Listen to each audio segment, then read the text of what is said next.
കഴിഞ്ഞ 3 വർഷക്കാലമായി പഴവർഗ്ഗങ്ങൾ മാത്രം കഴിച്ച് ജീവിക്കുകയാണ് ചരൺ ഗദ്ദം പരണ്ടമ എന്ന ആന്ധ്ര സ്വദേശി. ഭക്ഷണം ആസ്വദിക്കുക എന്നതിലുപരി അതിനെ മരുന്നായി കാണണമെന്നാണ് ചരണിന്റെ അഭിപ്രായം. കണ്ണൂരിൽ നാട്ടുമാവിനങ്ങൾ തേടിയെത്തിയതായിരുന്നു ചരൺ. ഇത് ആന്ധ്ര സ്വദേശിയായ ചരൺ. ഈ യുവാവ് കണ്ണൂരിലെത്തിയത് നാട്ടുമാവിന വൈവിധ്യം രുചിച്ചറിയുക എന്ന ഉദ്ദേശത്തോടെയായിരുന്നു. സംസാരത്തിനിടയിലാണ് താനൊരു പ്രത്യേക ഭക്ഷണരീതി തുടരുകയാണെന്ന കാര്യം പറഞ്ഞത്.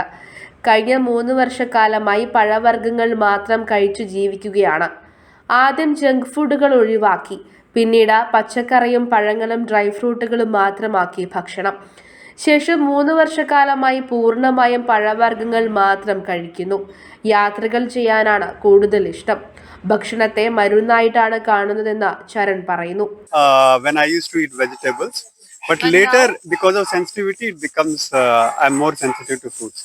So now I work with people also, and I help them in their journey using food as a medicine to heal our diseases. Right now we have lot of diabetes, lot of other diseases, and all these are lifestyle diseases, the lifestyle what we are living, and we are eating food because for pleasure, and on time, 9 o'clock, 1 o'clock, and in the night.